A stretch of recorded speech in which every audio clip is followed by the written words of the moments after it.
Gibson back up with it. Shot is good. Gibson now going strong. Puts it up. Gibson. Gibson. Gibson left side. He'll take the three-point basket. Nails it. Gibson hangs on to it. Gibson turned around, puts it up. Gibson, the basket. Gibson gets the hoop and the harm. Shane Gibson grew up in the small northeastern Connecticut town of Killingly. Living in a town not known for much, Shane knew he had everything to prove. As a small boy, I'm talking about 2 years old, 3 years old, he would sleep with some type of ball, a basketball, a football. I would have to go in his room at night and take it from him after he fell asleep. And we competed at state level with programs that were basically established programs for years. So here I am taking a little group of 11-year-olds called the Red Storm, and it was evident at that point, even before that Shane was going to be a very unique individual talent. You know, he had the skills. He loved basketball. I mean, he could probably have excelled at any other sports. He loved the game of basketball. He worked at the game of basketball very hard.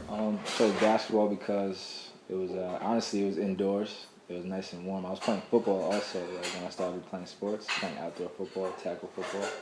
It just wasn't for me. Chose basketball, stuck with it, excelled at it, and once I saw that I was a lot better than most people, I just figured I'd stick with it and see how far I could go. Basketball eventually took over his life, as he began playing year-round as just a young kid. In high school, Shane earned a countless number of awards and records, including All-Area Norwich Bulletin, Eastern Connecticut leading scorer, and McDonald's All-American nominee. Anytime you're playing with, one of the best players in Connecticut, especially his senior year, he might have been the best player in Connecticut, you're going to get better yourself, Every time you step on the floor with him, it automatically just elevates your game, you know what I mean? Because you realize that, this guy is better than me on both ends of the floor, and, in practice, kind of gives you an incentive to maybe go a little harder and maybe challenge yourself a little bit more. The competition got a little bit better, but I was getting better at like a faster rate than the competition was. So honestly, it wasn't really affecting me. Like I knew that I would have to put in the hard work, like outside of the season, like lifting, stuff like that. Honestly, I wish I lifted more in high school, but looking back at it, I still pretty much dominated. I'm planning to step up my game big time from last year. I've been getting stronger, better, quicker, faster, and our whole team's just working really hard this year. On February 13th, 2007, Shane reached the 1,000-point milestone in his junior year against Wyndham. It was exciting. It was against Wyndham, and that was like one of our rivals because we knew people over in Wyndham. And they would always talk so much trash, because they would always beat us, so they would talk so much trash in the summer. And some of the guys over there, I was telling them, I'm approaching my 1,000 points, so watch out. Don't let me get it against you guys, because you never hear the end of it. So we ran an out-of-bounds play. I came off a screen at the foul line, went around to the baseline, and actually one of my better friends that's on Wyndham was guarding me. I hit the shot right in his face, 1,000 points. Got the ball and the flag, and yeah. I was excited for Shane because I knew that was, a milestone, something that he had accomplished and overcome. And yeah, I was really excited and happy for him. On February 2nd, 2008, Shane shot unbelievably well and broke the school record for points scored in a game with 51 against Wyndham. And we played Wyndham. It was snow, and the game got moved to a Saturday morning. It was a big game that day, and we played Wyndham. And Shane, had a regular first half. I think Tommy scored 10 points in the first quarter that day. And it was a back and forth game.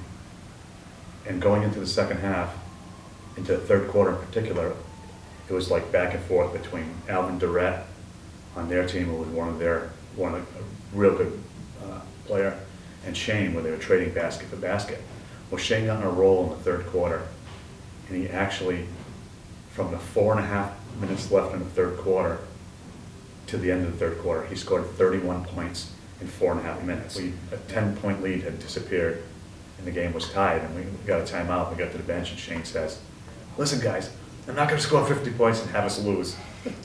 But he always knew exactly how many points he had, and what the situation and what the events would be after that. But we ended up winning that game. It was a pretty memorable day for all of us.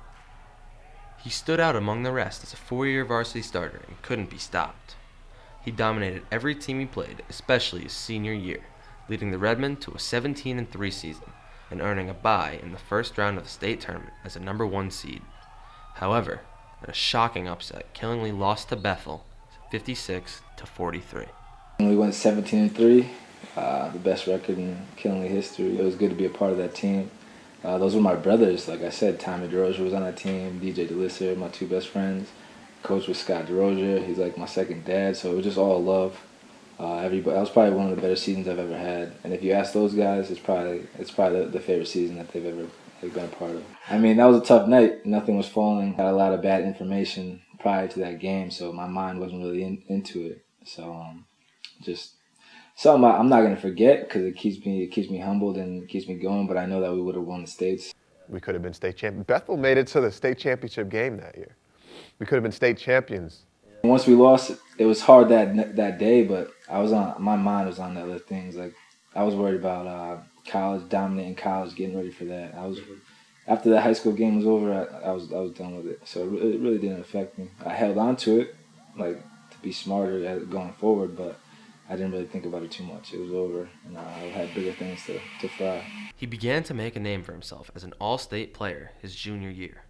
Also that year, he committed to play basketball for the Sacred Heart Pioneers, a Division I program under head coach David Bike. The thing I'm impressed with Shane. I mean, he was good, but he was a big fish, I mean, you know, in a small pond.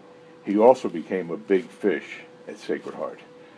Now, you have to be pretty special, because a lot of kids are good in smaller places, and then when they move on, you know what I mean, they're not. But he was driven enough to be a very good player. He just had a feel for the game. He could shoot it. He could handle the ball. He just had a smoothness about his game, and he understood how to play. After a not-so-smooth start to his NBA career in the D-League, getting cut and traded multiple times, this past year he started his rookie season with the Idaho Stampede, an affiliate of the Utah Jazz. He started 25 games, averaged 12.5 points per game, and made the league-wide three-point competition. He is one step closer to reaching his big NBA dreams.